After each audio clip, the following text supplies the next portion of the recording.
Students, आज हमारा topic है scan F function. That is very important topic in C language. Scan F function just like print F function. Print F का function क्या करता है, वो आउटपुट को डिस्प्ले करवाने के लिए इस्तेमाल होता है, लेकिन जो स्कैन एफ का फंक्शन है वो इनपुट लेने के लिए इस्तेमाल होता है। Scan F function is use to get, लेकिन तब जब आपने यूज़र से इनपुट लेनी हो। That is very important point. और उस इनपुट को जिस वेरिएबल में हम जो डिक्लेयर किया होता है उसमें स्टोर करते हैं। सबसे पहले चले इसका जो है वो थोड़ा सा सिंटेक्स हम डिस्कस कर लेते हैं।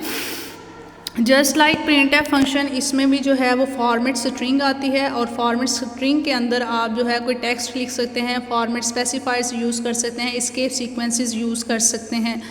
फिर उसके बाद भाई आर्ग्यूमेंट लिस्ट आती है इसमें, और प्रिंट एफ के फंक्शन में ये जो है वो डिफरेंस है कि इसमें हम एंड लगाते हैं। वेरिएबल जब हम लगाते हैं उसमें तो हम वेरिएबल लिखते थे ना, लेकिन हम एंड नहीं थे लगाते। इसमें हम एंड लगाते हैं। एंड हम एड्रेस ऑपरेटर को कहते हैं। इसका मकसद ये है कि ये वेरिएबल जहाँ पर हमने डिक्लेयर किया है मेमोरी में इसका एड्रेस ये है, ठीक है। तो एंड हम इस मकसद के लिए लगाते हैं। सबसे पहले प्रिंट एफ के फंक्शन की तरह फॉर्मेट स्ट्रिंग आएगी। फॉर्मेट स्ट्रिंग में ठीक वही तीनों चीज़ें हम लिख सकते हैं। पहले हम टेक्स्ट लिख सकते हैं, फिर उसके बाद जो है हम escape sequences, format specifier, whatever you want to add, इन तीनों चीज़ों में से वो हम लिख सकते हैं। फिर उसके बाद हमारी प्रिंट एफ के फंक्शन में आई थी आर्ग्यूमेंट लिस्ट, जिसमें हम वेरिएबल का जो है वो रेफरेंस देते थे, वेरिएबल का नाम लिखते थे। इसमें हमने वेरिएबल का नाम लिखने के साथ साथ एंड ऑपरेटर ऐड करना है। एंड जो है ये एड्रेस ऑपरेटर है, ये बताता है कि ये वेरिएबल आपने जो डिक्लेयर किया है ये मेमोरी में इसका एड्रेस ये है। फिर इसने फॉर्मेट स्ट्रिंग की आपकी बुक पर डेफिनेशन लिखी है कि ये हमेशा डबल कोटेशन मार्क में होती है, और इसको जो है वो हम स्पेसिफाई कर सकते हैं वैल्यू कैसे एंटर होंगी। फिर इसके बाद यहाँ पे एड्रेस ऑपरेटर की डेफिनेशन लिखी है। आप इसको एज अ शॉर्ट क्वेश्चन इस्तेमाल कर सकते हैं कि ये सिंबल एंड है जो बताती है कि मेमोरी में वेरिएबल की लोकेशन ये है, इसको हम एड्रेस ऑपरेटर कहते हैं। So let's start. आपकी कुछ एग्जांपल्स के साथ प्रैक्टिस मैं करवाती हूँ।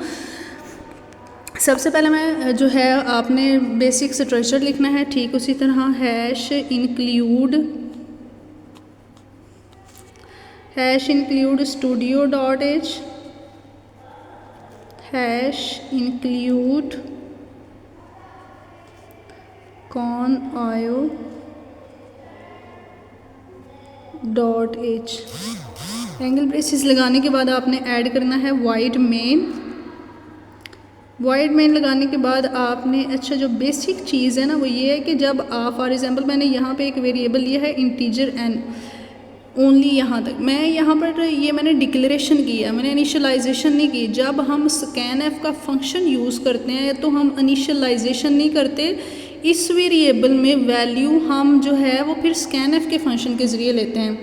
मैं ये चीज़ दोबारा रिपीट कर देती हूँ। That is very important thing कि जब हम इनिशियलाइजेशन करते हैं किसी भी फंक्शन की तो फिर हम स्कैन एफ से उसकी वैल्यू नहीं ले सकते, क्योंकि वो वैल्यू हमने ऑलरेडी उसको दे दी होती है। लेकिन जब हम इतनी डेक्लेरेशन करते हैं, वैल्यू साइन नहीं करते, तो फिर इस वेरिएबल की वैल्यू अगर हम यूज़र से लेना चाहते हैं तो हम स्कैन एफ का फंक्शन यूज़ करते हैं। मिसाल के तौर पे मैं यहाँ पे फंक्शन इस्तेमाल करूँगी स्कैन एफ मॉडुलस डी, चूँकि ये इंटीजर है, डबल कोटेशन मार्क कोमा, और ये वेरिएबल कौन सा एन, और इसके साथ एड्रेस ऑपरेटर लगाना है। That is most important thing कि हम वेरिएबल में वैल्यू लेने से पहले एड्रेस बताते हैं उसका कि वो मेमोरी में किस लोकेशन पे पड़ा हुआ है।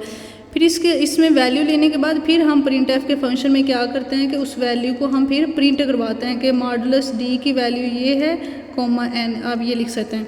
लेकिन एक चीज़ जो बहुत ज़्यादा इंपॉर्टेंट है, जो आपकी बुक पे भी मेंशन है, लाइक जिस तरह इसने आपकी बुक पे एक वेरिएबल लिया है भाई एन लिया हुआ है, उसका एड्रेस दिया हुआ है, ये सारा कुछ बताया है कि ये जो है ये फॉर्मेट स्पेसिफायर है, मॉडुलस डी एड्रेस ऑपरेटर है, और ये वेरिएबल का नेम है। लाइक मल्टीपल इनपुट्स भी हम ले सकते हैं एक ही स्कैन एफ के फंक्शन में। लेकिन जो सबसे ज़रूरी चीज़ थी वो ये थी कि हम वेरिएबल डिक्लेयर करेंगे, फिर उसको वैल्यू साइन नहीं करेंगे, वो वैल्यू फिर हम स्कैन एफ के फंक्शन से लेंगे। सबसे ज़्यादा इम्पोर्टेंट पॉइंट जो आपकी बुक में मेंशन है, और वाकई होना भी ऐसे चाहिए कि स्कैन एफ के फंक्शन से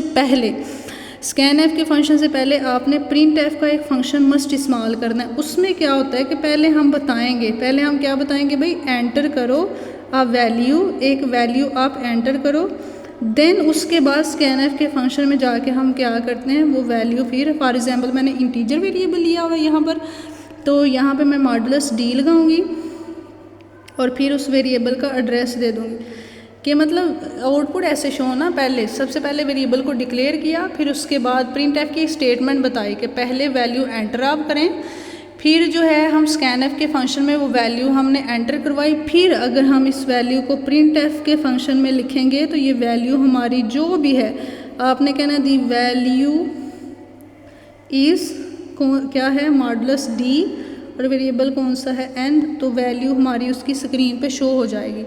सबसे पहले हम जो है वो बेसिक स्ट्रक्चर लिखेंगे, मेन फंक्शन, वेरिएबल डिक्लेयर किया, इसको इनिशियलाइज नहीं किया, and then the program is end. ये मैंने आपको समझाने के लिए लिखा है कि स्कैन एफ के फंक्शन में हम फिर वैल्यू ऐसे लेते हैं, फिर प्रिंट करवाते हैं। लेकिन एक और जो है मेजर पॉइंट ये है कि सबसे पहले हम प्रिंट एफ का फंक्शन चला के एक स्टेटमेंट दिखाएंगे कि वैल्यू एंटर करें, फिर हम स्कैन एफ का फंक्शन में वो वैल्यू एंटर करवाएंगे, फिर उसके बाद जो वैल्यू एंटर करवाई है उसको हम प्रिंट करवा देंगे। तो that's all about your lecture. ये स्कैन एफ का हमारा फंक्शन था। नेक्स्ट लेक्चर में हम नेक्स्ट जो है वो टॉपिक्स डिस्कस करेंगे। आज के लिए इतनी काफ़ी। अल्लाह हाफिज़।